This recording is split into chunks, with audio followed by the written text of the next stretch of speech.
Nous disons merci au Seigneur et nous saluons aussi toute l'église qui nous suit en ces moments ici. Que tout le monde soit béni et que tous les pasteurs, les apôtres, les docteurs, les prophètes, les évangélistes, que tous nous soyons bénis. Aujourd'hui, nous continuons notre programme sur les portes, mais aujourd'hui, nous voulons toucher sur les portes impossibles et les portes automatiques. Nous avons terminé avec la première porte qu'on avait intitulée la porte normale. Et aujourd'hui, nous voulons toucher à la seconde porte. Et je l'ai scindée en deux. Il y a les portes impossibles et les portes automatiques. Sans plus tarder, lisons dans Marc chapitre 16. Marc 16, 1 à 3. Marc chapitre 16. Marc chapitre 16. Marc au chapitre 16. À partir du premier verset jusqu'au troisième verset, j'ai lu la parole au nom de Jésus-Christ. Lorsque le sabbat fut passé, Marie de Magdala, Marie mère de Jacques et Salomé achetèrent des aromates afin d'aller embaumer Jésus. Le premier jour de la semaine, elles se rendirent au sépulcre du grand matin, comme le soleil venait de s'élever. Elles disaient entre elles, qui nous roulera la pierre loin de l'entrée du sépulcre? Je répète le verset 3. Elles disaient entre elles, dont les femmes, qui nous roulera la pierre loin de l'entrée du sépulcre? Excellent, enfant de Dieu, cher homme de Dieu, shalom, encore là où vous êtes. Nous avons dit la fois passée que la première porte, la porte normale, constituait à demander, à chercher et à frapper. Et aujourd'hui, nous passons à la seconde porte, parce que nous parlons de différentes portes et leurs clés. Et la seconde porte, sont des portes automatiques et des portes impossibles. Commençons par les portes automatiques. L'histoire que nous venons de lire ici, dans Marc au chapitre 16, c'est l'histoire, vous le savez très bien, l'histoire de la résurrection de Jésus. C'est cet homme qui était ici sur la terre, même l'histoire le confirme. À un moment donné, il a été sur la terre. Il a été arrêté, il a été crucifié, et le troisième jour d'après la prophétie, il devait revenir à la vie. Donc les femmes, ayant ces sentiments-là de la maternité, la Bible dit le premier jour de la semaine, ils se sont réveillés très tôt pour aller embaumer le corps de Jésus. En réalité, tous les disciples en ces temps-là avaient les sentiments de la déception parce que le Seigneur représentait beaucoup pour eux. Et ces jours-là, l'homme sur qui ces gens-là s'appuyaient et comptaient, l'homme sur qui ces gens-là se confiaient, a été arrêté, a été crucifié, a été même enseveli. Donc, je parie que les femmes se disaient, bon, ça va, il n'y a plus rien peut-être à attendre. Allons-y seulement pour chercher à embaumer son corps. C'est quelqu'un avec qui nous avons vécu ensemble. C'est quelqu'un qui nous a fait du bien. Il a guéri les gens. Il nous a nourris. Alors, manifestons notre amour, même jusqu'à sa dernière demeure. Donc, voilà, ils se sont rendus là-bas, au tombeau. Pendant qu'ils partaient, la Bible dit, elles se sont rendues compte qu'elles étaient seules, au fait, sans hommes. Si je dis qu'elles étaient seules, parce qu'elles se posaient la question, qui nous roulera la pierre? Parce que lorsqu'on avait enterré le Seigneur, on avait placé une pierre à l'entrée pour empêcher l'accès et aussi la sortie. Et il y avait des gardes qui étaient là. N'oubliez pas que notre thème, c'est les portes automatiques et les portes impossibles. Et nous parlons de portes comme des moyens d'accès à une autre dimension, des moyens d'accès à autre chose. Donc les femmes avaient besoin d'aller accéder dans le tombeau de Jésus pour pouvoir embaumer les corps. Mais elles se sont rendues compte, chemin faisant, qu'elles étaient seules. Elles pouvaient avoir ne fût-ce qu'un homme qui pouvait les aider à ôter la pierre. Parce que la femme, souvent, est le symbole des êtres faibles et l'homme est souvent vu comme étant le symbole des êtres forts. Je n'en fais pas une polémique, je dis les choses telles que les gens pensent. Et elles se sont posées cette question. Elles ont commencé à se dire, comment allons-nous faire?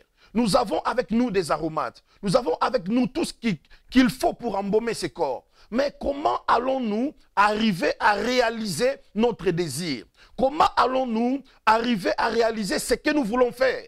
Parce que, en réalité, le corps est quelque part. C'est dans un endroit, et l'endroit, il y a une pierre qui est placée devant pour empêcher l'accès, pour empêcher aussi la sortie. Pourquoi? Parce que on pensait que les disciples de Jésus pourront entrer là-bas à l'intérieur et voler les corps. Ils ont mis des gardes et au-delà des gardes, ils ont aussi posé la pierre. Mais ce que j'aime avec ces femmes, malgré qu'elles s'est posé des questions, qui nous roulera la pierre, comment allons-nous faire? Mais nulle part la Bible nous montre que ces femmes ont fait demi-tour. Nulle part la Bible nous montre que ces femmes s'étaient découragées. En fait, ils s'étaient dit, bon, rentrons, allons chercher un homme, ou bien rentrons, faisons ça même demain, si nous serons accompagnés par un homme. Elles étaient des femmes, peut-être incapables de rouler cette pierre, elles étaient inquiètes, chemin faisant, mais les femmes n'ont pas abandonné. Les femmes ne se sont pas découragées. Et l'histoire, c'est la suite de l'histoire qui est merveilleuse. La Bible dit, pendant qu'elles partaient, elles ont trouvé que les sépulcres, la pierre a été déjà roulée du sépulcre. Et ma question est la suivante. Si ces femmes s'étaient dit en cours de chemin, nous n'avons personne pour nous rouler la pierre, pardon, rentrons. Nous n'avons pas de gens pour nous aider, rentrons, faisons cela demain. Je m'imagine, qu'est-ce qui allait se passer?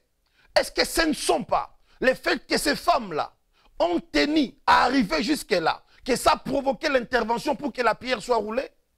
Excellent enfant de Dieu, tu as des ambitions, tu as des choses que tu veux faire dans la vie. Tu as des projets que tu veux réaliser. Mais ces choses-là ne peuvent se réaliser que lorsque tu accèdes quelque part. Mais déjà, de par toi-même, avant de commencer les démarches, tu te poses des questions en disant ceci. Je n'ai personne qui peut me brancher. Est-ce que j'ai quelqu'un qui peut m'aider à entrer là-bas? Est-ce que j'ai quelqu'un qui peut m'aider à arriver là-bas? Frères et sœurs, dans la vie, il y a des gens qui ont des hommes avec eux. Mais il y a aussi des gens qui n'ont personne pour qu'ils n'aient que Dieu. Je me répète, dans la vie, il y a des gens qui ont des hommes qui ont fait qu'elles deviennent aussi des grandes personnes. Ça existe. Mais il y a aussi des gens qui n'ont personne pour que leur seule ressource ne soit que Dieu. Si tu as des hommes, glorifie le Seigneur. Mais si tu n'as personne, cela n'est pas synonyme. Cela n'est pas synonyme d'abandonner ou de laisser. Parce qu'il y a des portes, la manière dont cette porte-là a été créée ou fabriquée, en réalité, c'est une porte automatique. Alors, laissez-moi maintenant vous dire, la porte automatique, c'est quoi? La porte automatique, elle est adaptée aux besoins des personnes avec mobilité réduite et aux personnes âgées. Elles permettent de faire des économies d'énergie. Voyez-vous? Au lieu de toucher pour ouvrir ou refermer, lorsque tu viens, ça s'ouvre et tu entres et ça se referme. Donc ça a été conçu pour les besoins des personnes âgées parce qu'ils n'ont pas trop de force et de personnes à mobilité réduite. Mais ce n'est pas là mon problème. Mon problème c'est quoi? C'est que de quoi est composée une porte automatique? C'est là le vrai problème. La porte automatique ou les portes automatiques sont composées de quoi? Et lorsque je cherchais, je me suis rendu compte, et je lis, je vis ceci, une porte automatique est composée d'un capteur de mouvement. Vous voyez ça? Les portes automatiques que nous voyons. Parce que lorsque nous circulons, nous avons des portes, nous trouvons des portes automatiques dans des stores, des supermarchés, donc, même dans des bus, même dans d'autres bureaux et consorts. Donc ces portes-là automatiques, toutes ces portes-là automatiques, elles sont composées d'un capteur de mouvement. De telle enseigne que dès qu'une personne se rapproche de la porte, celle-ci s'ouvre. Elle fonctionne par détection de présence. Vous voyez? Lorsque cette porte détecte une présence, la porte cède. Lorsque cette porte détecte une présence, la porte s'ouvre. Donc, si vous vous posez la question de loin, comment pourrais-je faire pour ouvrir cette porte? Et pourtant, la porte a été conçue pour seulement capter les mouvements ou bien détecter la présence d'une personne. Donc ça te demande à toi d'arriver jusqu'à quelques mètres de la porte ou à quelques centimètres de la porte pour que la porte te cède.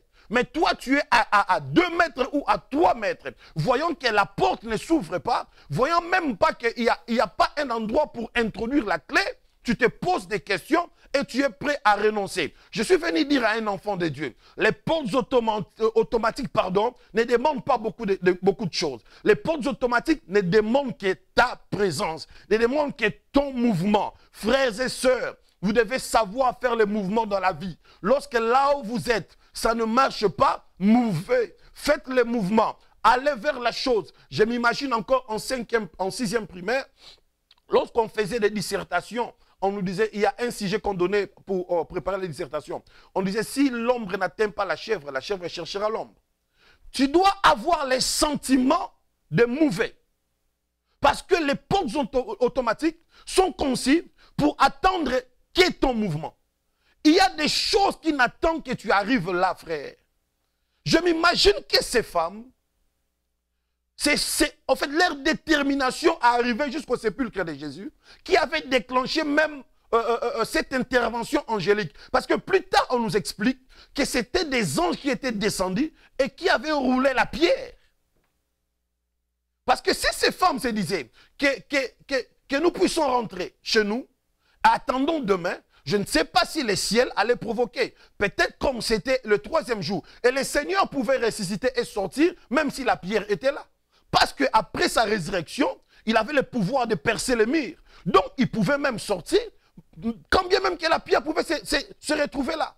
Mais si la pierre a été roulée, c'est pour montrer des témoignages aux femmes que cet homme n'est plus à l'intérieur. Mais ce qui a fait que ces femmes découvrent ça, c'est leur ténacité. Frères et sœurs, j'aimerais te dire, il y a des endroits qui n'attendent que tu arrives là-bas. J'ai une cousine qui avait un problème spirituel. Nous avons eu à prier. Mais j'aimerais vous dire une chose. Ma cousine a été délivrée le jour où on avait déménagé.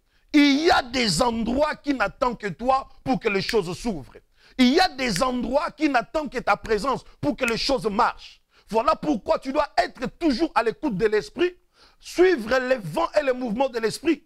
Tout le monde n'est pas appelé à aller dans tel endroit. Si toi, tu sens que tu dois aller dans un autre endroit, peut-être que ta présence là-bas changera beaucoup de choses. Oh, gloire à Dieu. J'ai entendu un pasteur raconter son histoire. Il a dit qu'il avait même une fiancée. Il était déjà prêt même pour la marier. Et puis les choses se sont mal passées. Mais le jour où il est arrivé à Londres, il a dit même sa santé avait changé, même les choses ont marché. Tu peux te retrouver même en Afrique. Je ne parle pas seulement de l'extérieur de l'Afrique. Mais les choses aussi changé. Tout est problème de ta présence sur l'endroit. La porte n'attend que toi, mon frère. La porte n'attend que toi, ma soeur. Il y a des gens que Dieu a destinés. Ils ne feront du bien à aucune autre personne qu'à toi. Jusqu'au jour où tu arriveras là, les choses commenceront dans leur vie. Jusqu'au jour où tu les affronteras. Tu vois que ton manque de courage et ton manque de détermination fait que beaucoup de gens sont encore dans la misère. Parce qu'en réalité, ces gens-là étaient destinés à ne croiser que toi. C'est vrai, tu n'as personne pour t'amener jusque-là. C'est vrai, tu n'as personne pour t'introduire jusque-là. Mais je vais te dire, il y a des portes qui ne nécessitent que ta présence. Tu verras les gens venir dire, on n'attendait que toi. Come on. Vous ne m'avez pas appelé? Non, on savait que tu viendras. Ça ne t'est jamais arrivé. Que les gens disent, même les esprits, te dire qu'on n'attendait que toi. Parce qu'en réalité, c'est toi. J'ai regardé un film, je crois, on parlait sur la fin des temps et qu'on soit, il fallait qu'un gamin qui était né, on les cherchait pour qu'il vienne sauver, pour qu'il vienne empêcher que les gens ne meurent pas. Donc, lorsqu'il a croisé ces robots, le robot a dit, oh, je t'ai cherché depuis longtemps. Frère, on te cherche quelque part. Tout dépend de la situation géographique. Tu dois te retrouver là pour que les choses marchent. Dans Jean chapitre 5, on parle de l'homme de la piscine de Bethesda. Ce qui s'est passé là-bas, c'était quoi? Il fallait se retrouver là, dans l'eau. Qu'importe ta couleur, qu'importe ta taille, qu'importe ta race, qu'importe ta maladie, si tu te retrouves là, au même moment que l'ange est descendu pour agiter l'eau, si toi tu te jettes là, tu es guéri.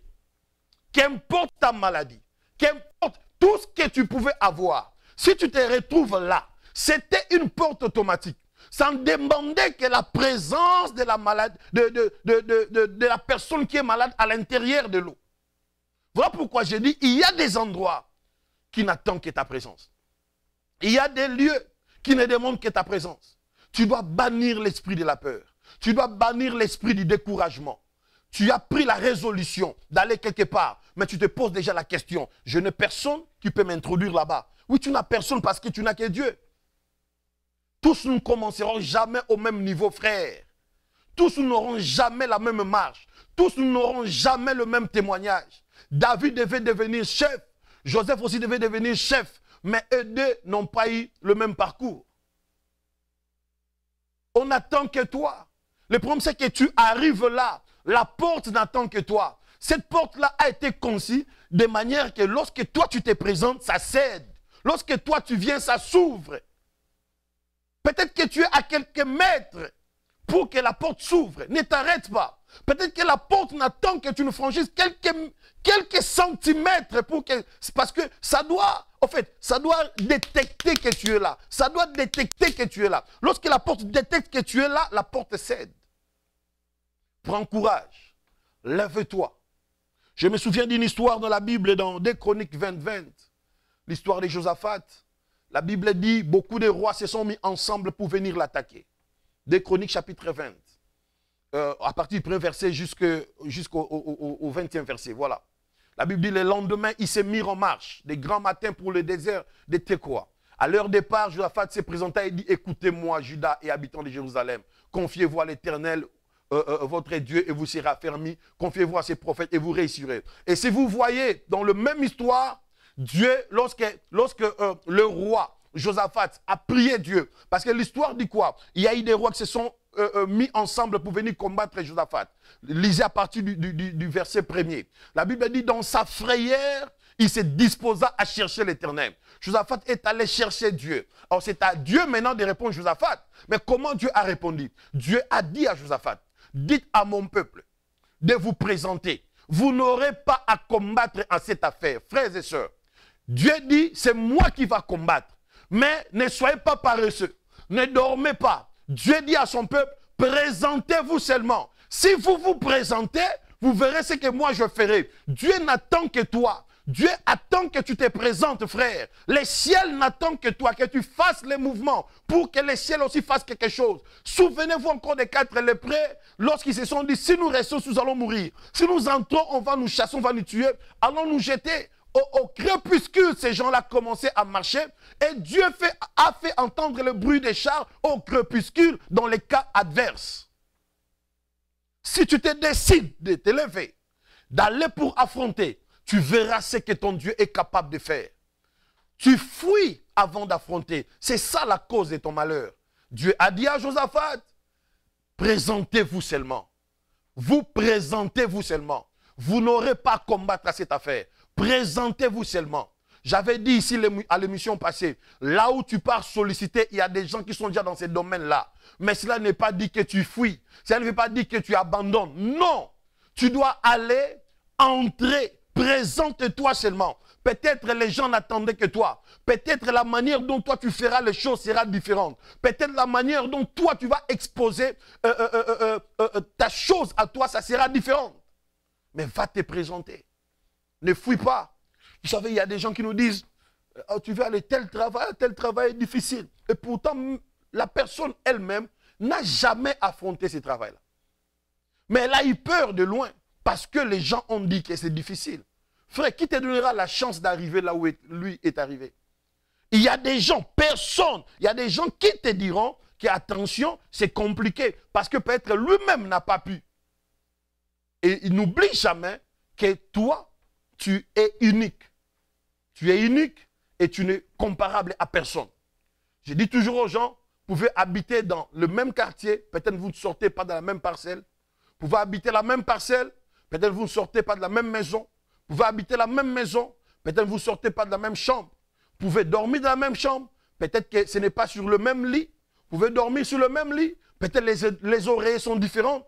Vous pouvez mettre vos têtes sur le même oreiller, mais les songes et les rêves seront toujours différents. Que personne ne t'effraie avant que tu n'arrives. On m'a appris en classe, je crois que c'était en 5e des humanités. Mon prof nous disait toujours, la chose la plus pire que d'échouer dans la vie, c'est de ne pas oser. La chose la plus pire que d'échouer dans la vie, c'est de refuser d'oser. Mon frère, ce combat, c'est pour l'Éternel. Mais il ne veut pas que tu sois paresseux. Il ne veut pas que tu dormes. Dieu dit, présente-toi. Si tu te présentes, tu verras ce qui arrivera. Cette porte-là a été conçue de manière à ce que lorsqu'il te verra, lorsque la porte va détecter que c'est toi qui es là, la porte va céder. Les femmes ont trouvé que la pierre a été déjà roulée. La piscine de Bethesda, si tu tombes, si tu te retrouves là, tu es guéri, quelle que soit ta maladie, ta race, ta taille, ton péché et consort. Dans des chroniques, Dieu a dit, présente-toi. La porte automatique. Je suis venu encourager une personne qui est hésitant. Une personne qui s'est dit, est-ce que ça va tenir? Est-ce que je peux? Je n'ai personne pour me brancher, qui me roulera cette pierre, qui fera ceci pour moi. Ton problème, c'est d'aller te présenter. Présente-toi d'abord. Je veux que tu dises, je suis allé, on m'a refusé. Au lieu de dire, j'ai déjà regardé, je dis que je ne peux pas aller. Pourquoi? Parce que tel déjà était parti, on l'avait chassé. Toi, tu n'es pas cette personne-là. Toi, tu n'es pas cet homme-là. Lève-toi. C'est le week-end, je sais. La semaine qui va commencer, je t'invite à te lever, à aller affronter cette porte que tu as eu toujours peur d'affronter depuis longtemps. Et tu comprendras que la porte n'attendait que tu arrives là. Lorsque la porte te verra, la porte cédera. Les portes automatiques, ça existe dans la vie. Ainsi, tu diras à tes amis un jour, je suis arrivé ici, et pourtant je regardais cette porte de loin. Moi-même, j'ai douté, et je me disais, est-ce que j'arriverai? Parce que je n'avais personne. Parce que je n'avais personne. Oh, je bénis le Seigneur. J'étais en classe la semaine passée, et il y a une sœur congolaise avec qui nous étudions ensemble. Tellement c'est public speech, on vous donne les thèmes, et vous passez devant la classe, vous expliquez. Donc moi, j'avais parlé de ce que j'avais parlé, ma vie et tout. Elle est passée, elle a donné l'histoire de son expérience. C'était tellement merveilleux. La sœur a dit ceci. Elle a commencé à travailler dans un warehouse durant 2 semaines et elle allait en classe. Et quand elle expliquait, elle avait dit à son manager qu'elle ne parvenait pas à se tenir trop debout. 12 heures de temps, c'était trop pour elle quand elle rentrait, elle était fatiguée. Mais elle aimait quand même les schedules parce que le week-end, elle était off, elle pouvait aller en classe. Alors, un jour, alors qu'elle est allée faire quelque chose à l'HR, regardez comment les choses se passent. Elle a trouvé qu'il y avait une autre fille camerounaise qui était là, qui réclamait au fait son chèque, n'était pas par rapport aux heures qu'elle avait fait. Mais elle ne parvenait pas à s'exprimer en anglais parce qu'elle était du Cameroun, du côté francophone. Donc la sœur a posé la question, est-ce que je peux l'aider? On a dit oui, avec plaisir. La sœur a translate. Elle a interprété l'autre fille camerounaise. On a dit merci, elle est rentrée. Un autre jour, alors qu'elle travaille toujours au warehouse, elle entend, on appelle son nom, qui vient, on a besoin de toi au bureau. La sœur se rend là-bas et cette fois-là, elle trouve une Congolaise, une sœur à elle, qui voulait aussi parler, mais elle n'arrivait pas. Donc on a demandé à la sœur d'interpréter. Mais cette fois-là, il y avait le senior manager qui était là. Donc la sœur a parlé, elle a interprété, elle a fini, merci, elle est rentrée. On le senior a vu et elle a demandé qu'on la rappelle. On l'a rappelé à l'HR. On a dit, nous avons déjà quelqu'un qui peut aider les gens, les Chinese. Nous avons quelqu'un qui peut aider le Mexicain, Spanish. On a besoin d'une autre personne qui peut parler en français. Est-ce que tu peux le faire? Elle a dit, franchement, je n'ai jamais étudié les histoires de l'HR. Je ne sais même pas comment ça se passe ici. Ce qui se passe ici, je ne sais pas. Mais si vous voulez que je sois ici, je peux le faire avec plaisir. C'est ainsi qu'elle a commencé à travailler à l'HR. Jusqu'aujourd'hui, elle a eu des formations à l'intérieur. Elle a compris l'HR. Regarde cette porte que tu peux fuir et pourtant la porte n'attendait que toi. Regarde cette porte que tu peux fuir et pourtant la porte n'attendait que tu viennes, que tu sois présente. Frère, Dieu a des choses qu'il a gardées, qu'il a préparées pour toi. Tout ce que Dieu te demande, ne sois pas lazy, ne sois pas fainéante, lève-toi, affronte la porte. Certainement, cette porte est automatique et la porte pourra céder lorsque tu seras là. La deuxième dimension de la porte automatique, c'est ce que j'ai appelé les portes impossibles. En réalité, c'est quoi les portes impossibles? C'est toujours des portes automatiques, mais cette fois-là, ne cèdent pas seulement à la présence d'une personne. Là, ça devient un peu compliqué. Donc, il y a des portes, lorsque tu te présentes, ça détecte ta présence, ça cède. Mais il y a des portes, lorsque tu arrives, ça détecte ta présence, mais ça ne cède pas. Là aussi, nous le voyons. Il y a des portes de coffre-fort, par exemple, qui demandent les empreintes digitales. Il y a des gates dans nos travails qui demandent à ce que tu présentes le badge, ton badge. Tu es là, mais ça ne cède pas. Et lorsque tu présentes ton badge, ça cède, tu entres. Donc, il existe des portes comme ça qui sont impossibles et que tu ne peux pas accéder. Lisons Josué chapitre 3. 14 à 17. Josué 3, 14 à 17. Josué 3, 14 à 17. Josué 3, 14 à 17. Josué 3, 14 à 17. Je m'en vais pour finir. 14 à 17, la Bible dit, le peuple est sorti de ses tentes pour passer le Jourdain. Et les sacrificateurs qui portaient l'arche de l'alliance marchèrent devant le peuple. Quand les sacrificateurs qui portaient l'arche furent arrivés au Jourdain et que leurs pieds se furent mouillés au bord de l'eau, le Jourdain regorge par-dessus toutes ses rives tout le temps de la moisson. Les eaux qui descendirent d'en haut s'arrêtèrent et s'élevèrent en un monceau à une très grande distance, près de la ville d'Adam qui est à côté de Sartsa. Et ceux qui descendaient vers la mer de la plaine, la mer Salée fut complètement coupée, le peuple passa vis-à-vis de Jéricho. Allons-y maintenant dans Exode. Exode 14. Allons-y dans Exode 14. Là aussi, il y a une porte impossible. La Bible dit dans Exode 14, à partir du verset 14, l'Éternel combattra pour vous et vous gardez le silence. 15. L'Éternel dit à Moïse, pourquoi ces cris? Parle aux enfants d'Israël et qui marchent. 16. Toi lève ta verge, étends ta main sur la mer et fonds-la. Et les enfants d'Israël entreront au milieu de la mer à sec. Et moi, je vais en dire sur le cœur des Égyptiens. Vous connaissez l'histoire. Frères et sœurs, ici, c'est la dimension où la porte remarque ta présence, mais la porte ne cède pas. Or, les portes automatiques sont conçues de telle enseigne que lorsque tu t'approches et que ça détecte ta présence, ça cède. Les portes automatiques sont conçues de telle enseigne que ils captent le mouvement. Lorsque tu t'approches, ça cède. Nous avons dit qu'il y a une dimension de porte où quand tu arrives là, c'est aussi automatique, mais ça te résiste. Tu arrives là, ça voit ta présence, mais ça ne cède pas. Pour que cela souffle, la porte a besoin des empreintes digitales. La porte a besoin que tu fasses sortir ton badge ou quelque chose d'autre. Donc la porte a besoin de l'identification. Il y a des portes, ta présence va les ouvrir facilement. Il y a des portes où tu dois prouver ton identification. C'est là où j'aime notre dimension d'être le Fils de Dieu, parce que le Fils de Dieu ont le background de Dieu. Ils ont le soutien du ciel sur eux. Les autres ont le soutien des esprits. Les autres ont le soutien, même quand je parle du ciel, c'est toujours les esprits qui sont derrière. Mais dans un langage facile, un peu séparé, voilà pourquoi je voulais un peu séparer. Mais ce n'est pas grave, je le mets entre parenthèses, on en parlera d'autres jours. C'est-à-dire, lorsque tu arrives là, tu as besoin que tu prouves quelque chose. Maintenant, nous avons lu le cas du Jourdain. Nous avons lu aussi le cas de la mer Rouge. Lisons Psaume 114, 5. C'est là où nous allons finir. Psaume 114, 5. Psaume 114, 5. Psaume 114, 5. Psaume 114, 5. La Bible dit, qu'as-tu mer pour t'enfuir? On parle de la mer Rouge. Jourdain, pour retourner en arrière. On a vu que les enfants d'Israël devaient traverser le Jourdain. Les sacrificateurs sont arrivés. La Bible dit que Jourdain était rempli en ces temps-là. Mais Jourdain s'était séparé pour que le peuple traverse. Nous avons aussi vu, concernant la mer Rouge, le peuple était là en train de crier, de pleurer. Dieu pose la question à Moïse. Pourquoi ces cris?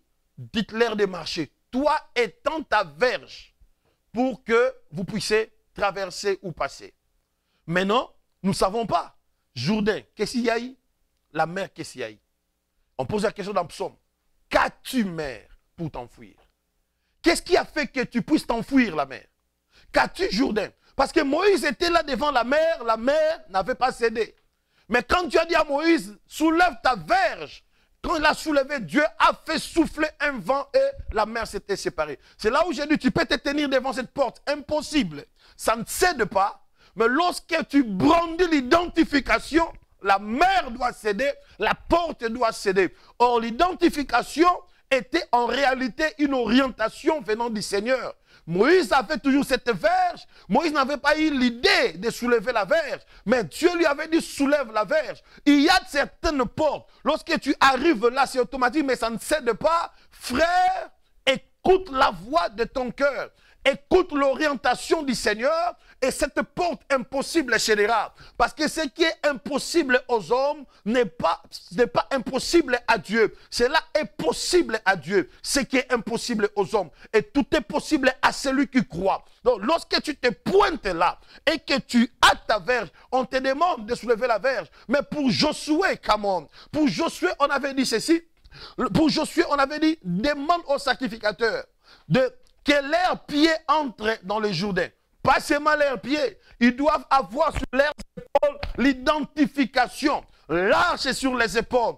Ils doivent présenter, come on. C'était les badges. C'était ça les empreintes. Donc en réalité, Jourdain avait vu sur les épaules de ceux qui avaient mis les pieds à l'intérieur la présence de celui qui avait créé. Donc Jourdain a cédé parce que quelque chose lui a été brandi. On lui avait montré quelque chose. Donc la main rouge avait cédé parce qu'on lui avait montré la verge. Frères et sœurs, tu as avec toi le sang de Jésus. Tu as avec toi quelque chose de Dieu que tu dois brandir à cette porte impossible. Impossible aux médecins, impossible aux hommes politiques, impossible même à ton intelligence. C'est inaccessible. Alors, prends avec toi le sang de Jésus. Présente ça comme l'identification et tu verras ce qui se passera. Le psalmiste dit ceci. Chaque matin, je me rassasie de ta face. Quelle est la face de Dieu? Qui a déjà pris la photo? Il a vu Dieu, il a pris Dieu une photo. Mais le psalmiste dit, chaque matin, je me rassasie de ta face. Quelle est la face de Dieu? L'Écriture nous révèle qu'il y a les 4 êtres vivants qui ont la face du lion, de l'homme, de l'aigle et du bœuf. Quelle est la face de Dieu? Quelle est cette face que le psalmiste se nourrissait chaque matin avant de sortir?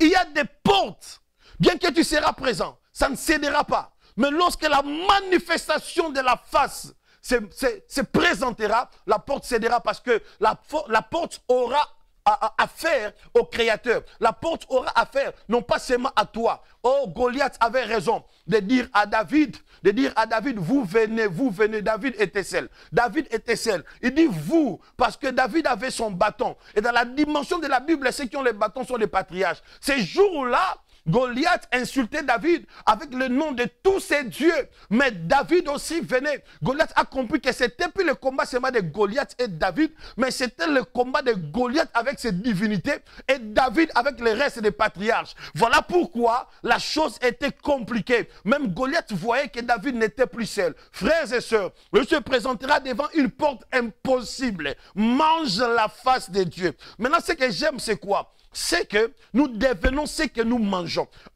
Aussi longtemps tu manges, j'ai envie de dire des choses, mais je me retiens parce que l'auditoire n'est pas limité. Il y a des choses que je peux dire, vous me traiterez d'une autre personne. Restons ici, restons bibliques seulement. Restons seulement dans ce que je dis. C'est-à-dire, lorsque tu te trouves devant des portes impossibles, il doit y avoir manifestation de ce qui est au-dessus de toi. De ce qui est au-delà de ta force. Devant les portes impossibles, il faut qu'il y ait intervention de notre être qui doit se manifester. Donc quand les gens verront, en réalité, quand la porte ne verra pas Teddy, la porte ne verra pas Paulin, la porte ne verra pas tel frère, telle sœur, mais la porte verra celui qui est en toi et qui a grandi. Voilà pourquoi il doit grandir en toi. Paul le dit jusqu'à ce que Christ soit formé en vous, tu vois. Et Jean-Baptiste dit, il faut qu'il croisse et que moi je diminue. S'il lui croisse, ça ne sera plus ton visage, ça ne sera plus ta présence, ça sera sa présence. Et Jourdain cédera, la mer rouge aussi cédera. Dieu vous bénisse. Je n'aime pas aller au-delà des 40 minutes. On va prier. J'ai parlé des portes automatiques qui nécessitent seulement ta présence. Ne t'effraie pas, n'aie pas peur. Présente-toi, ça cédera. Ça a été conçu afin de détecter ta présence. Si tu arrives là, à quelques centimètres, ça cédera. Nous allons parler des portes impossibles. Même si tu te présentes, ça refuse. Tu dois montrer le badge, les empreintes. Tu dois montrer, est-ce que tu as les empreintes? Est-ce que tu as avec toi? Paul dit que personne désormais ne me fasse de la peine, car sur moi je porte les empreintes. Est-ce que tu as les empreintes à montrer à la porte pour que la porte impossible puisse céder? Est-ce que tu en as? Est-ce que tu as la face de Dieu, que tu te rassasies de ça chaque matin avant de sortir? On va prier. Dieu de la Bible, tu es merveilleux. Je te rends grâce, je te rends gloire. Pour ces moments, Seigneur Dieu, de partage de ta parole. Seigneur, je sais qu'il y a une personne peut-être était en ligne. 2 ou 3, 10 ou 100. Mais ma prière, même ceux qui suivront après, que cette parole apporte quelque chose dans leur vie. Cette parole est une sémence, mon Dieu. Pose une sémence en eux, en fait que cette sémence puisse grandir. Et que nous puissions affronter des portes impossibles et automatiques. Car nous savons que cette affaire ne sera pas seulement notre affaire. Tu nous as demandé de nous présenter, alors nous irons nous présenter. Mes frères et sœurs iront se présenter. Que tu fasses les restes au nom de Jésus. Devant des portes impossibles, Seigneur Dieu, que notre image, mon Dieu, ne soit plus connue. Mais quelque chose qui vit en nous puisse sortir, afin que les portes impossibles puissent céder. Nous te glorifions, te rendons gloire. Et nous recommandons, Seigneur, notre prochain numéro entre tes mains. Au nom de Jésus-Christ, nous avons ainsi prié. Amen.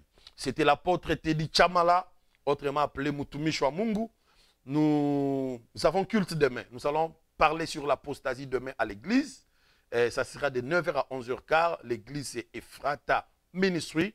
Nous sommes sur 120 Wandaway, Hearst, Texas, 76 053. Voilà. Pour ceux qui veulent nous joindre, demain dimanche, 9h à 11h15, sur 120 Wandaway, Hearst, Texas, 76 053. Que Dieu vous bénisse. Rendez-vous le samedi prochain. Je vous aime tous. Bye bye.